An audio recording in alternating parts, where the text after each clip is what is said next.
Bom dia, irmãs, irmãos. Vamos fazer uma oração antes de nós começarmos nossa exposição dessa manhã. Ó Deus, Deus que entregou o seu Filho por nós, por essa tão grande salvação, nós te agradecemos, Senhor. Estamos aqui para adorar o Senhor, para contemplá-lo na beleza da sua santidade, e isso só é possível através do sangue derramado naquela cruz do teu Filho. Obrigado, meu Deus. E peço, Senhor, que o teu Santo Espírito esteja nos guiando, no estudo da tua palavra, que ao abrirmos as Escrituras nessa hora, o teu Santo Espírito nos assista, porque só Ele é o nosso verdadeiro mestre. Ó Deus, que cada ouvido aqui nessa manhã, que os nossos ouvidos e os nossos corações sejam abertos pelo teu Santo Espírito. E também peço, Senhor, que as palavras dos meus lábios e o meditar do meu coração sejam agradáveis na tua presença, Senhor, rocha minha e redentor meu. Te peço isso para a tua glória e para o bem da igreja, e em nome de Jesus. Amém, Pai. Amém. Irmãos, nós vamos dar continuidade, então, à exposição de Hebreus, a carta aos Hebreus, chegando aí já na reta final, capítulo 12, final do capítulo 12, essa é a nossa 37ª exposição dessa carta maravilhosa, uma carta bastante recheada, bastante robusta, e em alguns trechos até difíceis, mas que o Santo Espírito tem nos dado graça de avançarmos nesse estudo. Então vamos aí, capítulo 12, de 18 a 29. 12 de Hebreus, de 18 a 29, nós vamos olhar para esse trecho sob o tema maiores privilégios, maiores responsabilidades. Vamos estudar olhando dessa forma, tentando aprender a respeito desse tema. Vamos lá, versículo 18. Ora, não tendes chegado ao fogo palpável e ardente, e à escuridão, e às trevas e à tempestade, e ao clangor da trombeta, e ao som de palavras tais, que quantos o ouviram, suplicaram que não se lhes falasse mais, pois já não suportavam o que lhes era ordenado. Até um animal, se tocar o monte, será apedrejado. Na realidade, de tal modo era horrível o espetáculo, que Moisés disse: sinto-me aterrado e trêmulo. Mas tendes chegado ao monte ao monte Sião, e à cidade do Deus vivo, a Jerusalém celestial, e a incontáveis hostes de anjos, e a universal assembleia e igreja dos primogênitos arrolados nos céus, e a Deus, o juiz de todos, e aos espíritos dos justos aperfeiçoados, e a Jesus, o mediador da nova aliança, e ao sangue da aspersão, que fala coisas superiores ao que fala o próprio Abel. Tende cuidado, não recuseis ao que fala, pois se não escaparam aqueles que recusaram ouvir quem divinamente os advertia sobre a terra, muito menos nós, os que nos desviamos daquele que dos céus nos adverte. Aquele cuja voz abalou, então, a terra, agora, porém, ele promete, dizendo: ainda uma vez por todas farei abalar não só a terra, mas também o céu.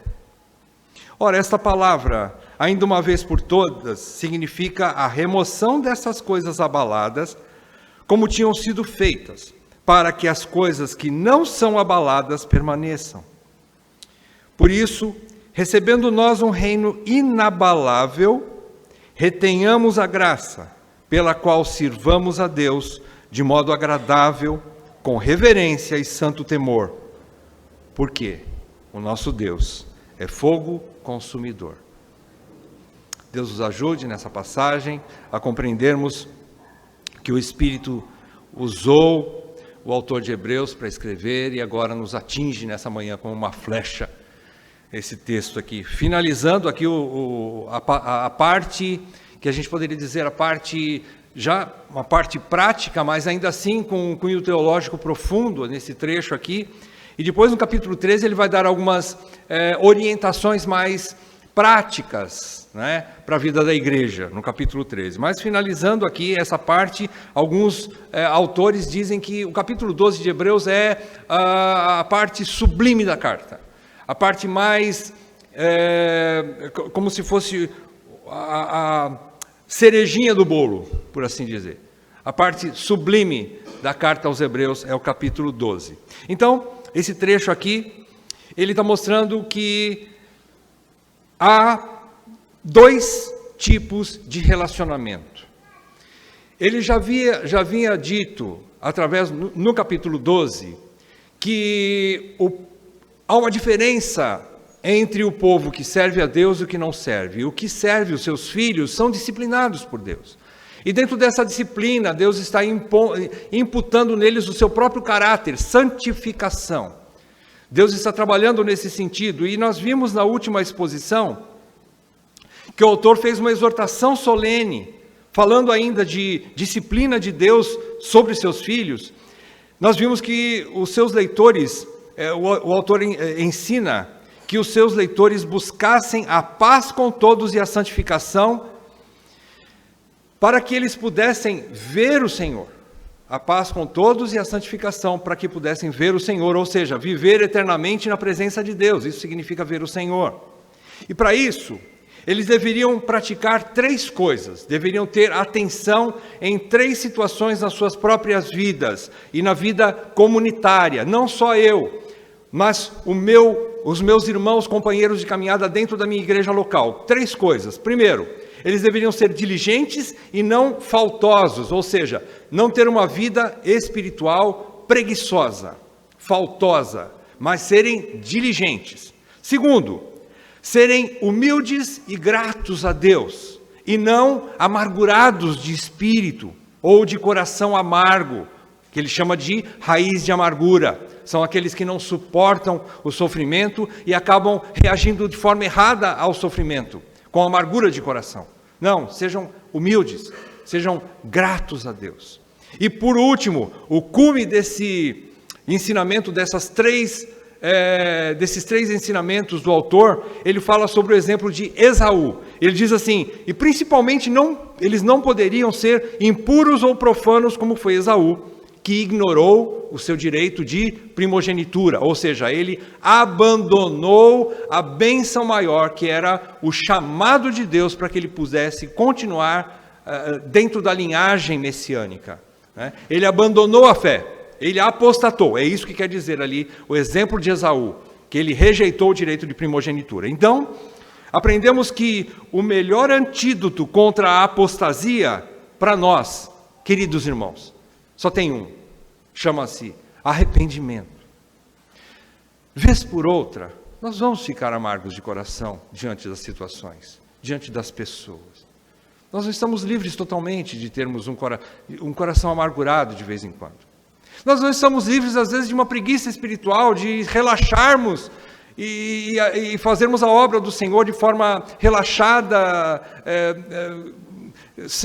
frouxa. E isso, às vezes, acontece na nossa vida. E, por vezes, às vezes, a gente leva o nosso direito de primogenitura, o nosso chamado, né, essa tão grande salvação, de maneira tão leviana. Então, tudo isso, às vezes, ainda acontece na nossa vida, por mais que a gente se apegue a Deus. Qual é, então, o remédio para tudo isso?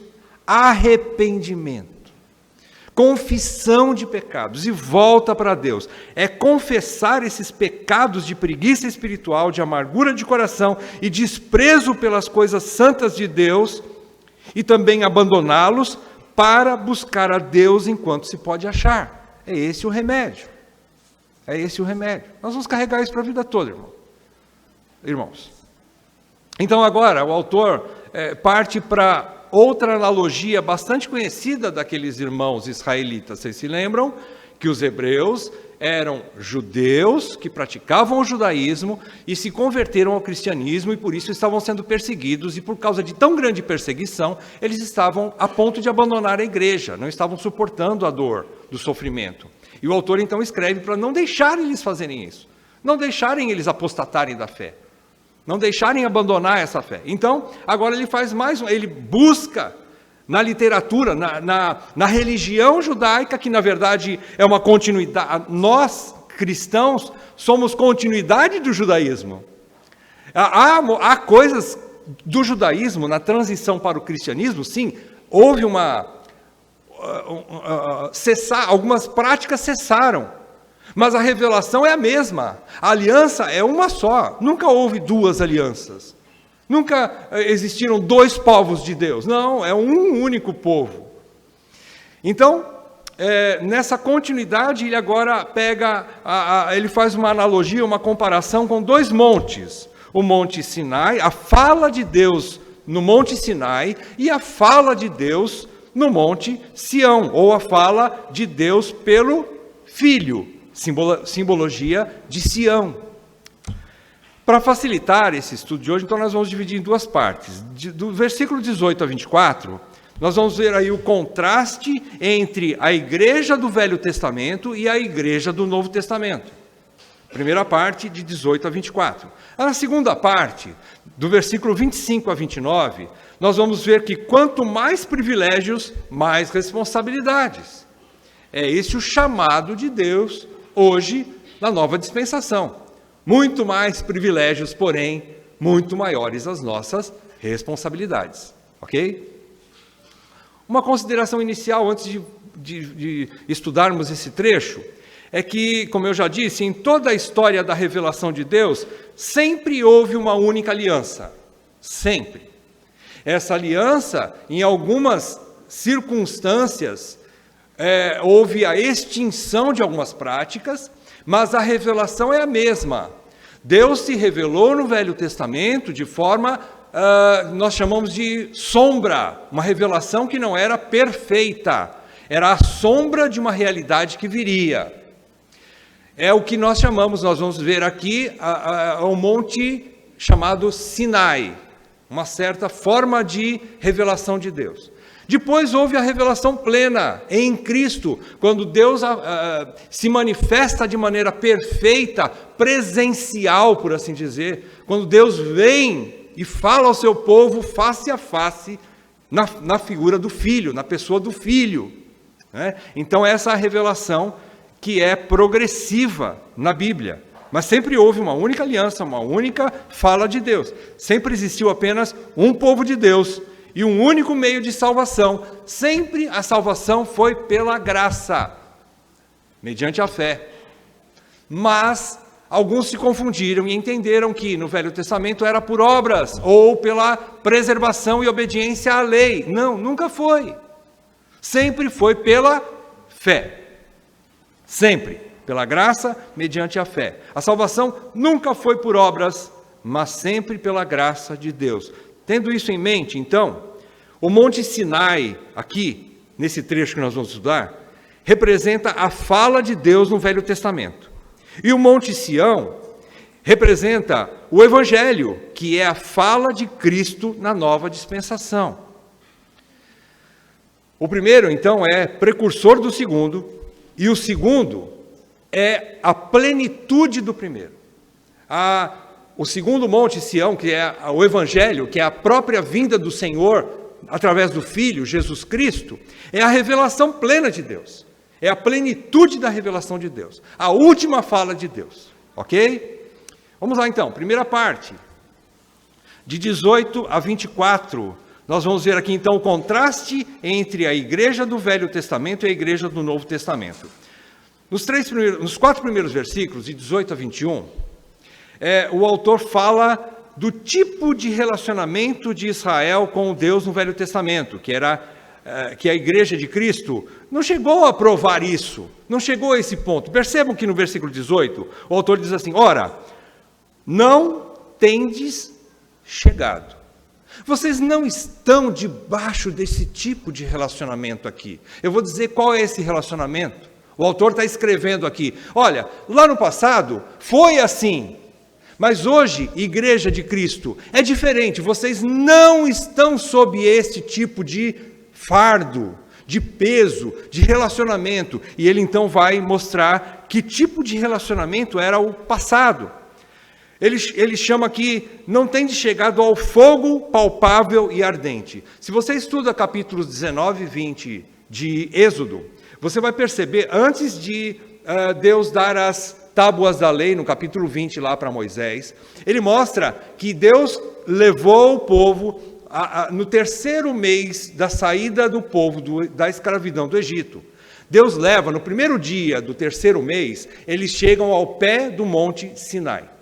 Ali, Deus manda que o povo acampasse, e ele dá ordens: não pisem nesse monte, não subam nesse monte, não se acheguem a esse monte, até um animal se chegar a esse monte será morto, apedrejado até a morte. E o monte, naquele momento em que o povo para aos pés do monte Sinai, Deus vem e bota fogo no monte, queima aquele monte. A exemplo da sarça ardente, quando Deus apresenta-se para Moisés, aqui ele faz com que um monte inteiro, uma montanha, imagine uma montanha pegando fogo, imagine um incêndio terrível, uma montanha enorme, toda ela incendiada. Fogo palpável, ele diz aqui. Por que palpável? Porque era numa coisa física, numa coisa que era real, não era um monte fictício, não era como chama, um holograma, né? Alguma coisa que parece que é, mas não é, um fantasma ou uma visão apenas. Não, era palpável, era real, era fogo de verdade. E era um monte de verdade pegando fogo, totalmente em chamas, ardendo. E junto com aquele fogo houve uma escuridão, o dia se fez noite. A escuridão, depois a trevas e tempestade. Olha, como pode um monte pegar fogo debaixo de uma tempestade? Só Deus. Sinai pegando fogo, um monte gigante, tempestade. E escuridão. Vocês conseguem imaginar a cena? Como o nosso coração ficaria no meio daquele espetáculo? E tem mais, ele diz no versículo 19: ao clangor de trombeta, havia um toque de trombeta constante. Imagine uma trombeta tocando constante. O tempo todo, só que um clangor imenso, forte. Desculpe, que minha trombeta está meio rouca. A trombetinha aqui não está funcionando. Mas imagine essa trombeta o tempo todo tocando, ensurdecedor o som. Você já tem uma visão de uma coisa tremenda, terrível, pegando fogo, coisas terríveis ali, você olhando aquilo, de repente você também ouve coisas horríveis. Diz ele aqui, um clangor de trombeta, tudo isso aconteceu num único dia. Clangor de trombeta e ao som de palavras tais que quantos ouviram suplicaram que não se lhes falassem mais. E você pega o capítulo 19, você vê que os israelitas dizem assim, 20, ele diz assim: Senhor, Moisés, fale Deus contigo e você fala conosco, porque nós não conseguimos ouvir Deus. Isso é tremendo, nós trememos, nós estamos a ponto de morrer ouvindo Deus, vendo esse espetáculo e ainda ouvindo palavras tais que todos que ouviram tremeram e suplicaram: não fale mais, Senhor, nós não aguentamos isso, Senhor, nós vamos morrer. E mais, versículo 20, pois já não suportavam o que lhes era ordenado, aí até um animal se tocar no monte será apedrejado. E ele termina dizendo, até mesmo o servo fiel, Moisés, temeu aquele momento. E diz assim, versículo 21, na verdade, de tal modo era horrível o espetáculo que Moisés disse, sinto-me aterrado e trêmulo. Ele menciona isso lá em Deuteronômio, a versão aqui diz, Deuteronômio 9:19, quando Moisés lembra aquele episódio e diz assim, eu também temi e tremi, sinto-me aterrado e trêmulo diante daquilo.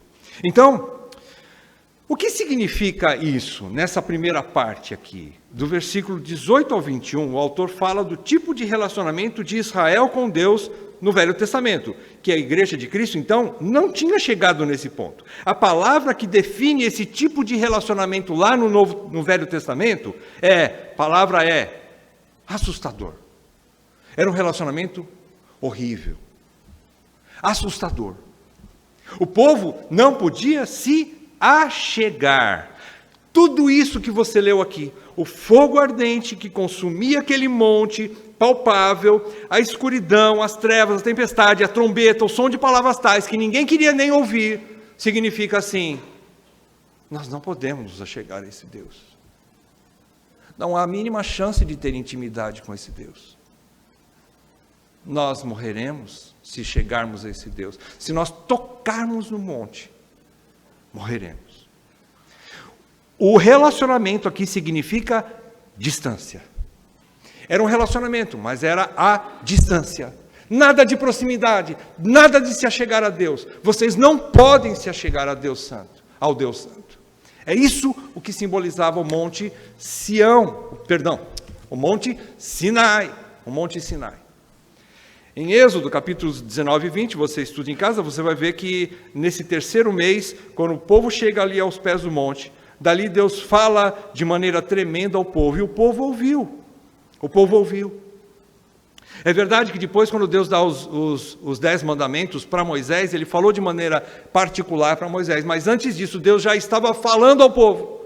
E essa fala, percebam que do versículo 18 a 21, a palavra-chave é fala de Deus. As palavras que Deus falou ali, o som que saiu das palavras de Deus, os que ouviram, temeram. Então a palavra-chave é a fala de Deus. A fala de Deus no Velho Testamento era terrível. Nada de proximidade. Nada de graça. E sim juízo, justiça, ira. Era a manifestação da ira de Deus. Mas o autor diz assim: vocês não estão nessa situação. Igreja, vocês não são esse tipo de povo aqui, que tem esse tipo de relacionamento distante, temeroso, pavoroso diante de Deus. Não, versículo 22, ele diz assim: mas, olha a situação da igreja aqui, dos hebreus e nossa, mas tendes chegado. Agora ele está falando para nós. Lá no versículo 18, vocês não tendes chegado a essa situação aqui, do Monte Sinai, mas vocês chegaram a uma outra situação, um novo monte. Qual é o monte que ele diz aqui? Sião. E que mais? A cidade do Deus vivo, a Jerusalém celestial. Veja que agora ele começa a falar das coisas lá de cima primeiro. Começa a falar das coisas celestiais. Chegaram ao Monte Sião, que representa as coisas espirituais, as coisas celestiais. Sião era o monte onde estava a belíssima e amada cidade de Jerusalém. Jerusalém, onde estava o templo. Se você estuda o Salmo 122, ali há uma alegria quando alguém diz assim: eu me alegrei quando me disseram, vamos à casa do Senhor. Agora, ele está mostrando uma nova realidade, apesar de ser o Velho Testamento, mas já estava mostrando, o Senhor já estava mostrando numa progressão dessa aliança, dessa revelação de Deus, ele já está mostrando proximidade, que tem a sua consumação em Cristo. Quando Cristo vem, e não mais o povo vai, Cristo vem. Deus veio até o seu povo. Cristo se aproximou. Quando ele clamou ali na cruz, o véu se rasgou de alto a baixo, significa que Deus lá de cima, de alto a baixo, significa que Deus rasgou o véu, e agora todos temos acesso a Deus, diferente do Monte Sinai, não é mesmo? Então ele vai falar assim: vocês têm chegado a Sião, cidade do Deus vivo, a Jerusalém celestial. Tudo isso aqui se refere ao povo do Novo Testamento. A igreja, ele diz, e a incontáveis hostes de anjos. Em hostes de anjos. Está falando de até mesmo que nós estaremos no meio de anjos, servindo e adorando a esse Deus maravilhoso, agora com proximidade. Ele diz mais, além das incontáveis hostes de anjos, ele diz, a universal assembleia e igreja dos primogênitos arrolados nos céus, são aqueles que estão inscritos no hall de membros da ICCG. Não! Pode ser da ICCG ou qualquer outra, desde que seja uma fé real em Jesus Cristo, o importante é estar arrolado nos céus. A inscrição no hall da ICCG não significa nada diante desses que estão arrolados nos céus, inscritos nos céus. É lá que importa que nós estejamos arrolados, inscritos. Então ele diz aqui, vocês estão arrolados nos céus, a igreja desses primogênitos arrolados nos céus. E que mais? Vocês chegaram a Deus, olha o versículo 23, a Deus. Agora é diferente do Monte Sião, o Monte Sinai, Jesus, me ajuda a decorar o nome dos montes. O Monte Sinai era diferente, porque ali significa distância, afastem-se de mim, vocês são pecadores, eu não tenho proximidade com vocês. Deus dizia isso, naquela manifestação tremenda e terrível. Mas agora ele diz, venham, eu estou aqui, eu vim para vocês. Ele diz assim, a Jerusalém, incontáveis hostes e anjos, já foi, né? A igreja dos primogênitos arrolados nos céus e a Deus, o juiz de todos. Agora ele continua sendo o juiz de todos. Ele continua sendo santo como sempre foi. Ele continua sendo tremendo, digno de todo o nosso temor. Mas agora ele vem e nos recebe por filhos. Vocês se lembram o que disse no capítulo 12? A ênfase do capítulo 12 é, vocês são filhos. Filhos. Vocês moram na casa de Deus. Vocês são da família de Deus. Íntimos de Deus. Ele diz, agora você pode chegar a esse juiz que é teu pai. E aos espíritos dos justos aperfeiçoados. O que significa espírito dos justos aperfeiçoados? Veja bem, ele não está dizendo perfeitos. Ele está dizendo aperfeiçoados. Justos, que foram justificados por Cristo, que estão sendo santificados, estão sendo aperfeiçoados. E quem são esses? Nós. Nós, pecadores, imperfeitos, mas justificados por Cristo, não por nós mesmos, e sendo aperfeiçoados. Vocês se achegaram à verdadeira igreja, a igreja de pecadores, salvos pela graça, justificados pela graça, e aperfeiçoados, sendo trabalhados por Deus, sendo aperfeiçoados à imagem do primogênito que é Jesus Cristo, até que todos cheguemos à estatura do varão perfeito, não é isso que diz Paulo em Efésios? Até que todos cheguemos a essa estatura do varão perfeito, a plenitude da estatura de Cristo. Então estamos sendo aperfeiçoados. Chegamos à igreja. Agora o versículo 24 é maravilhoso, ele diz assim, agora sim, vocês se achegaram a Jesus, o mediador da nova aliança. E mais, qual é a moeda que foi paga para que eu hoje pudesse me achegar ao monte Sião? Sião. Qual é a moeda que me fez poder me achegar a Deus? O sangue. O sangue da aspersão. Ele diz aspersão porque antigamente o sangue era aspergido em todas as peças do tabernáculo, do templo, o sangue de bodes, para purificação e até mesmo dos sacerdotes, do sumo sacerdote, para que eles pudessem servir a Deus. Se achegar no Santo dos Santos, era necessário que houvesse derramar de sangue, e esse sangue era aspergido em tudo isso para que eles pudessem entrar na presença de Deus. Agora, Jesus derramou seu sangue para que nós pudéssemos entrar na presença de Deus, viver na presença de Deus, estar na presença de Deus o tempo todo. Então ele diz que esse sangue de Jesus esse mediador da nova aliança, fala coisas superiores ao que fala o próprio Abel. O autor já havia escrito e disse que Abel, o sangue de Abel até hoje ainda fala. O que fala o sangue de Abel? Se você for conferir lá em Gênesis, na passagem que fala sobre o assassinato de Caim, sobre Abel. Quando Caim mata Abel, Deus chega até Caim e diz assim: o que você fez? O sangue do teu irmão clama a mim. Chama. O que o sangue de Abel falava? Vingança. Vingança, Senhor. É como se o sangue de Abel fosse o próprio Abel falando para Deus: Senhor, me vingue diante do meu irmão. Faça justiça. Faça vingança por mim, Senhor. Isso é o que o sangue de Abel falava. E o que o sangue de Jesus fala? Perdoa, Senhor. Perdoa. Senhor, perdoa-os. Eu verti meu sangue por eles. Então, receba-os, Senhor.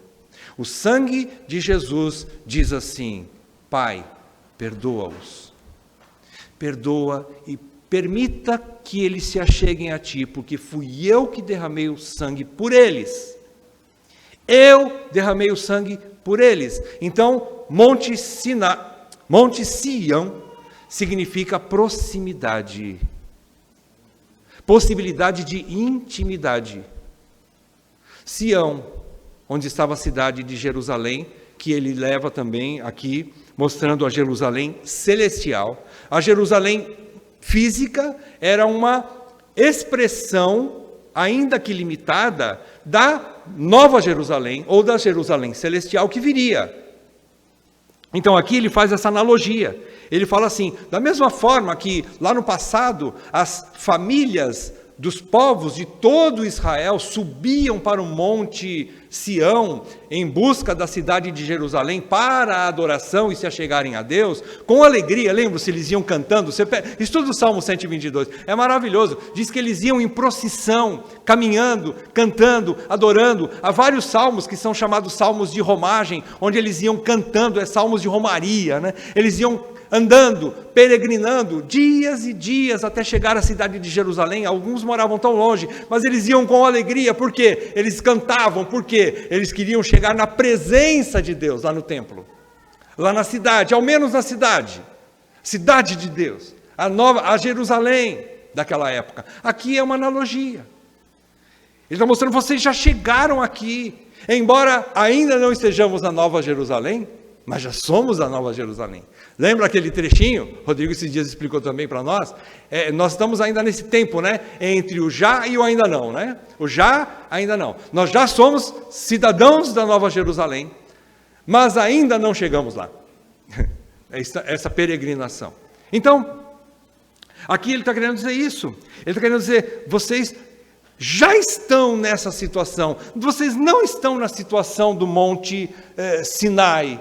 Vocês estão na situação do Monte Sião, onde aqui o sangue de Jesus, que fala mais alto, coisas superiores ao que fala o sangue de Abel, o sangue de Jesus permite que vocês se acheguem a Deus.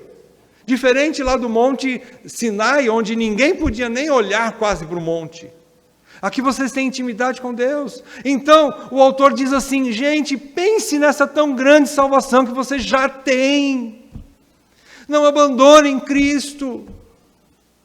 Pense, olha o que Deus fez por vocês. Deus fez tudo isso aqui, do versículo 22 em diante. Ele preparou um Sião para vocês. No Sião Ele veio atrás de vocês. Vocês chegaram à cidade do Deus vivo, a essa Jerusalém celestial. Chegaram à igreja dos santos arrolados nos céus, à universal Assembleia de Deus. Chegaram ao próprio Deus, aos espíritos dos seus irmãos, também justificados que nem vocês.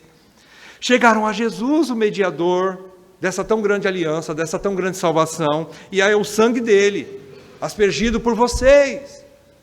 Se Deus fez tudo isso, e vocês disserem: não, não queremos, não resta mais nada. Não há uma outra alternativa, não há uma segunda chance, não há uma segunda opção. Só essa aqui.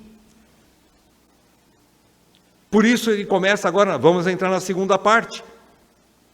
Ele diz assim, perdão, ainda concluindo aqui, ele diz que Sião simboliza então a graça. Eu já falei sobre isso, né? Sião simboliza a graça, a maneira bondosa e misericordiosa que Deus fala aos seus eleitos, apontando então para um futuro glorioso na presença de Deus para sempre, que são os novos céus e a nova terra. Então, fechando aqui essa primeira parte, né, a comparação entre o relacionamento da igreja no Velho Testamento e o relacionamento da igreja no Novo Testamento, enquanto Sinai falava da santidade e severidade de Deus, Sião fala da graça e da misericórdia de Deus, além das coisas espirituais nos céus e na terra, não só na terra. Enquanto Sinai fala das coisas palpáveis, ou seja, das coisas terrenas, ele está querendo mostrar as coisas materiais, que não dão acesso a Deus. O Monte Sinai fala das coisas celestiais, que abrem o caminho para Deus. É Deus vindo até nós, e não mais nós querendo chegar a Deus, como se fosse uma torre de Babel. Não podemos fazer isso, mas Deus veio. Sião fala isso, a graça e a misericórdia de Deus, além dessas coisas espirituais na terra e nos céus. Adentrando então a segunda parte, já que vocês têm essa tão grande salvação, versículo 25, ele diz assim, tende cuidado, cuidem, vejam, Deus deu o que Ele tinha de mais precioso por você, o seu filho. Seu filho morreu por você naquela cruz, verteu o sangue dele naquela cruz, pagou o alto preço que você não poderia pagar pela sua alma lá na cruz. Então, cuidado, cuidado, não recuseis ao que, novamente, fala. Se a fala lá atrás, no Monte Sinai, foi terrível e ninguém queria ouvir, hoje Deus continua falando. A fala, pois, se não escaparam aqueles que recusaram ouvir quem divinamente os advertia sobre a terra, muito menos nós, os que nos desviamos daquele que dos céus nos adverte. Primeira parte aqui dessa segunda parte, né? Quanto mais privilégios, mais responsabilidade, o autor coloca aqui uma advertência. A última chamada de Deus é através do Filho. Se a lei dada no Monte Sinai, quando ele fala que aqueles que, se não escaparam aqueles que recusaram ouvir, quem divinamente, Moisés, quando trouxe as tábuas da lei, também advertia em nome de Deus. Foi divinamente, sim. Foi Deus falando através da lei de Moisés. Esse Moisés que os advertia da terra, eles não escaparam se eles deixassem de ouvir aquele Moisés ou a lei, quanto mais, né, ou seja, muito menos nós, olha o final do versículo 25, os que nos desviamos daquele que nos adverte, que dos céus nos adverte. Quem é esse que nos adverte dos céus? É o próprio dono dos céus, que veio até nós. Quem é ele? Jesus. Jesus Cristo. Então, a fala de Deus no Velho Testamento, que era uma sombra, foi terrível, mas deveria ser obedecida. A fala de Deus no Novo Testamento, através do Filho, continua sendo terrível. E muito mais tem que ser obedecida.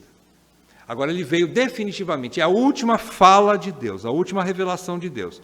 E ele fala assim, a partir do versículo 26 e 27, junto com a fala de Deus, Deus mostrou através de um movimento na terra. Ele diz assim, versículo 26, aquele cuja voz abalou então a terra, então aqui significa o Monte Sinai, O Monte Sinai foi abalado. Naquele mesmo instante, além de tudo aquilo, aquele fogo, aquela tempestade, a escuridão, a trombeta e a voz de Deus falando de maneira terrível, também houve um terremoto lá. A terra tremeu e o povo de Israel ali no pé do Monte Sinai temeu. Houve um terremoto.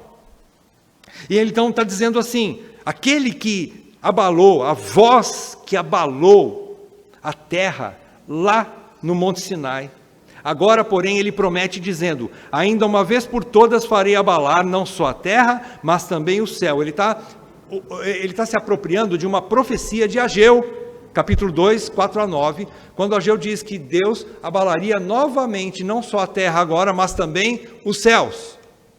O que significa isso? Significa que, bom, em primeiro lugar, como nós já vimos, é essa simbologia que Deus está se manifestando ali através de coisas palpáveis, como diz ali o começo do versículo 18, coisas palpáveis, ou seja, Deus promoveu aquele espetáculo horrendo e abalou ali naquela manifestação no Monte Sinai, né, quando o monte tremeu e incendiou na presença de Deus. Depois houve uma segunda vez também aqui na terra, quando Deus abalou novamente a terra, quando Jesus, vocês se lembram no capítulo 27 de Mateus, de 45 a 54, Mateus narra ali, que no momento em que Jesus rende o seu espírito, quando Jesus rendeu o seu espírito no Monte Sião agora, estava no Monte Sião, onde estava o Gólgota, ou o Calvário, onde ele foi crucificado, ali no Monte Sião, houve também terremoto, houve também escuridão. Diz ali a palavra que o dia se fez noite, trevas, e o espetáculo foi horrendo. Os centuriões ali, os guardas que estavam ali tomando conta, e as pessoas que estavam em volta, começaram a chorar de medo, temeram. Diz que as rochas se fenderam no meio, houve terremoto, e mais do que isso, naquele momento, muitos mortos que estavam ali nos cemitérios da proximidade, saíram dos seus sepulcros e entraram na cidade. Pensa que coisa horrível. Tremendo aquilo. Você tinha acabado de enterrar um parente, de repente ele chega em casa, ele está lá sentado assistindo televisão. Jesus, uma coisa tremenda, nós não conseguimos compreender o que é isso. Deus tremeu de novo os céus e a terra. Coisas tremendas. Deus fez isso não para mostrar espetáculo para pessoas, não. Mas para mostrar que Ele é soberano sobre terra e céus. Para mostrar que Ele tem poder sobre terra e céus. Para mostrar que Ele é Deus. E para que você e eu e o povo ali, que viu todo esse espetáculo, temesse. Cuidado. Cuidado. Esse é o que vos fala hoje, dos céus. Então, nessa manifestação de Deus, o abalar aqui, Deus não está interessado ou preocupado em promover terremotos aí, à torta e à direita, mas essas manifestações terríveis mesmo demonstram a sua onipotência, a sua soberania, a sua divindade, e que Deus mesmo destruirá o que é palpável. Aqui ele está querendo mostrar o seguinte: tudo que é palpável, ou seja, tudo que é físico, é transitório, vai passar, para que subsista apenas o que é espiritual. Veja o versículo 27. Ora, essa palavra, ainda uma vez por todas, significa a remoção dessas coisas abaladas, ou dessas coisas transitórias, que podem ser abaladas. Quais são as coisas que podem ser abaladas? A criação toda. Toda a criação pode ser abalada. Essas coisas passarão. Essas coisas são transitórias. Mas ele termina o versículo 27. Como tinham sido feitas, ou seja, a criação será destruída. Para quê? Final do versículo 27. Para que as coisas que não são abaladas permaneçam. Significa que o que é espiritual, a nova Jerusalém, os santos, a igreja daqueles que estão arrolados nos céus, aqueles que são salvos em Cristo Jesus, que não serão abalados, permaneçam. Permaneçam. A igreja permanece. A nova Jerusalém permanecerá. Ela existe. E nós não estamos vendo ainda, mas ela existe. E nós estaremos lá, um dia. Então ele está mostrando isso. Que as coisas palpáveis passarão. E ele termina explicando isso no versículos 28 e 29.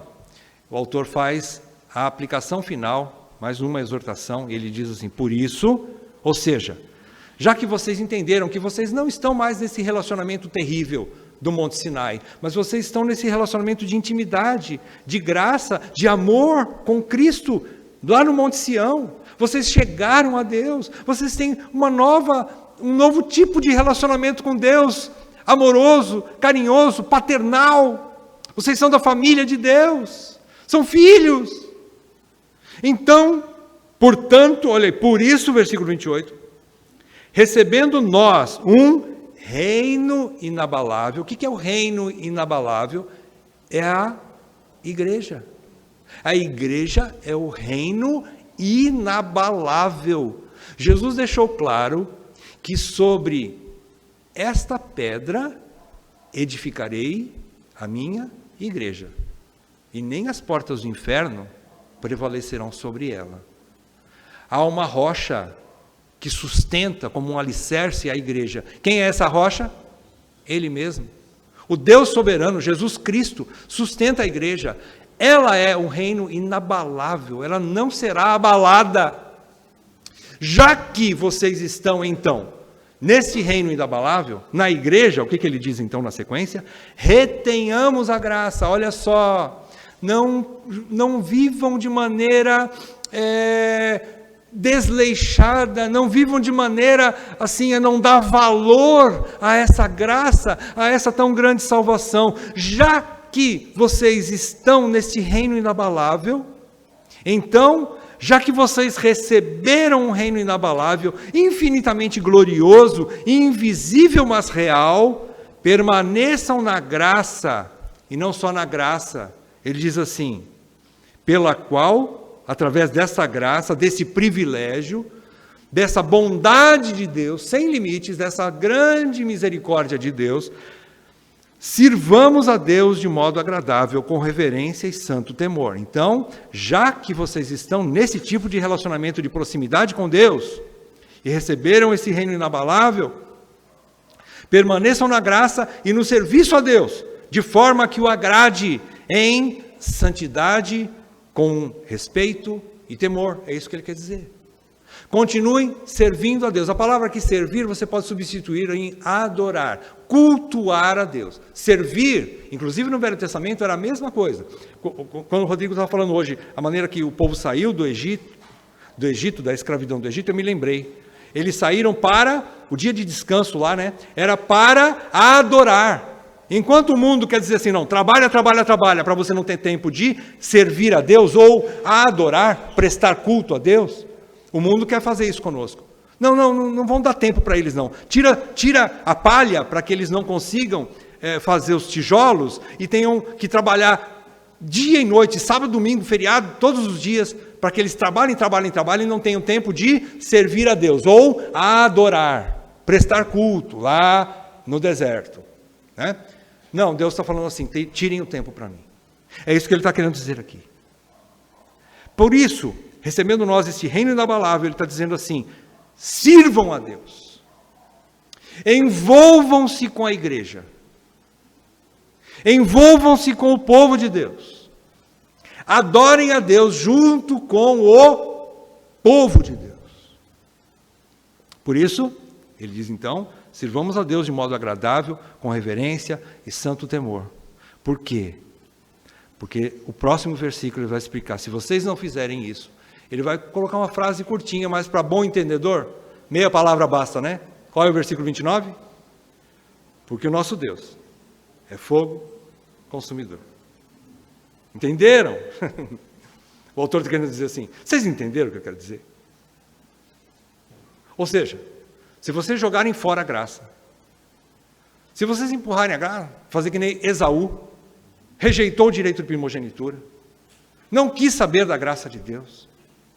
Deus me deu o filho, mas Eu quero a mesma comida, eu quero um prato de lentilha, eu quero prazeres nesse mundo, eu quero trabalhar e ganhar dinheiro, eu quero ter uma casa nova, eu quero ter um carro novo, eu quero ter dinheiro na poupança, eu quero ter coisas e coisas e coisas. Para que o filho? Se você rejeitar essa graça e não servir a Deus dessa maneira com que ele relata aqui, você experimentará aquilo que o Monte Sinai experimentou. Fogo consumidor. Capítulo 10, de 26 a 31, ele já tinha feito um alerta parecido. Ele diz assim, acompanhe comigo, 10, 26 a 31. Porque se vivermos deliberadamente em pecado, depois de termos recebido pleno conhecimento da verdade, olha só, você já sabe que você tem o direito de primogenitura e você está vivendo nessa tão grande salvação. Receberam conhecimento da verdade, ok? Já não resta sacrifício pelos pecados. Pelo contrário, certa expectação horrível de juízo e fogo vingador, prestes a consumir os adversários. Sem misericórdia morre pelo depoimento de 2 ou 3 testemunhas quem tiver rejeitado a lei de Moisés. Versículo 29.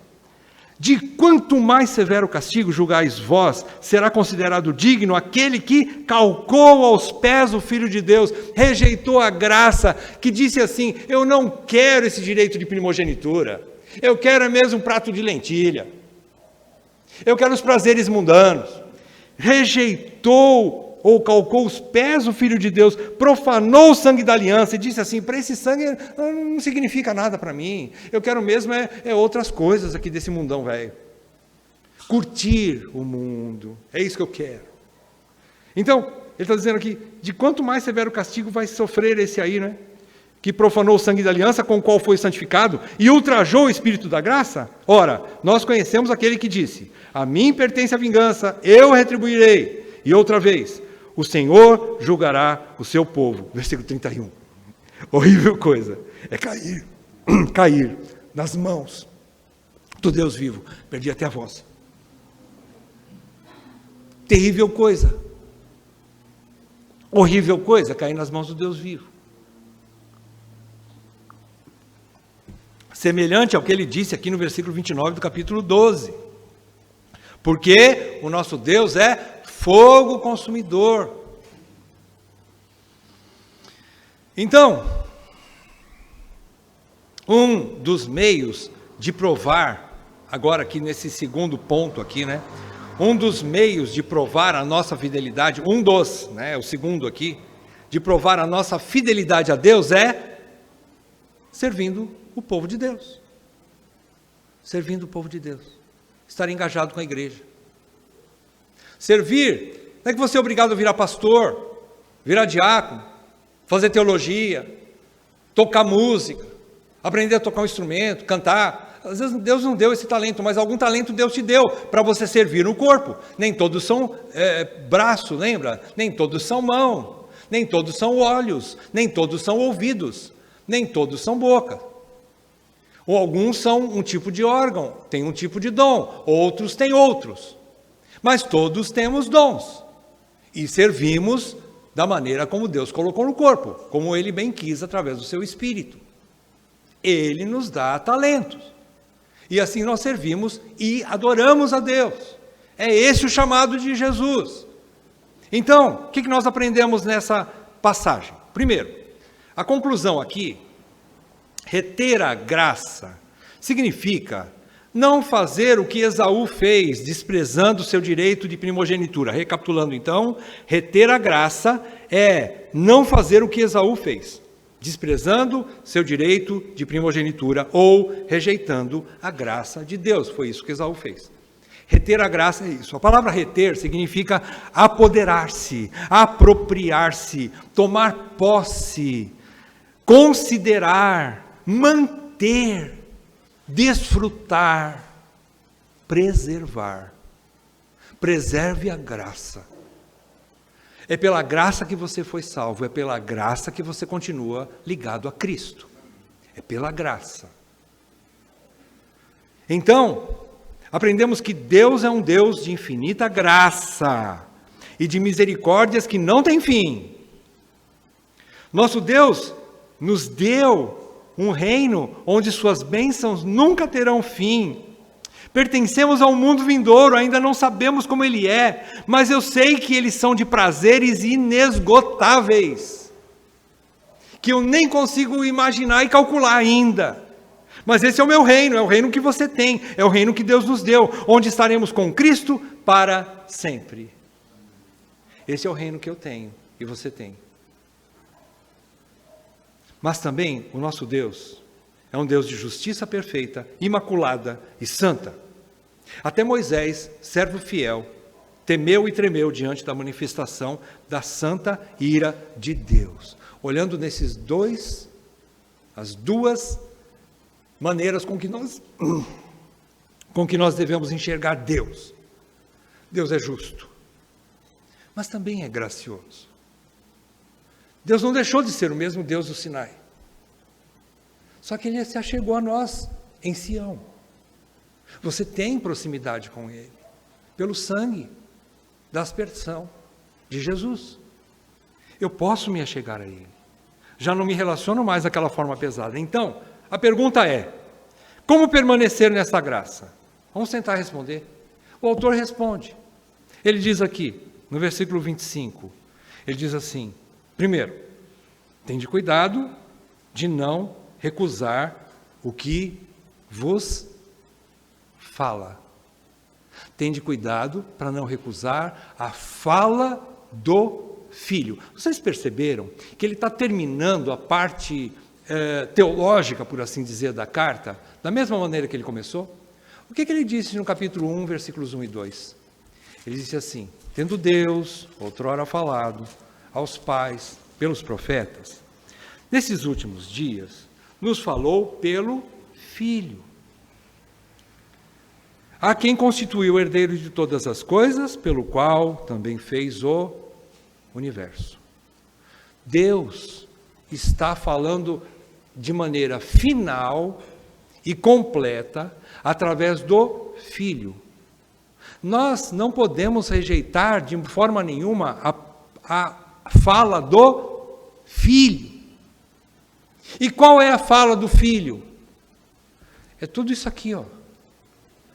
O verbo divino fala desde Gênesis até Apocalipse. Cristo fala através da sua palavra. Ele está falando com a igreja através da sua palavra. Então, a palavra de Deus é a única fonte de vida eterna e da verdade que conduz a igreja para o reino inabalável de Deus. Se você não está participando de uma igreja bíblica, saia dela. Você precisa de uma igreja que seja bíblica, que está ensinando a Bíblia. Porque não há outro evangelho, Paulo mesmo disse, que se alguém pregar um outro evangelho, até mesmo um anjo, e até mesmo ele, Paulo, e se não for o mesmo evangelho de Cristo, seja ele anátema.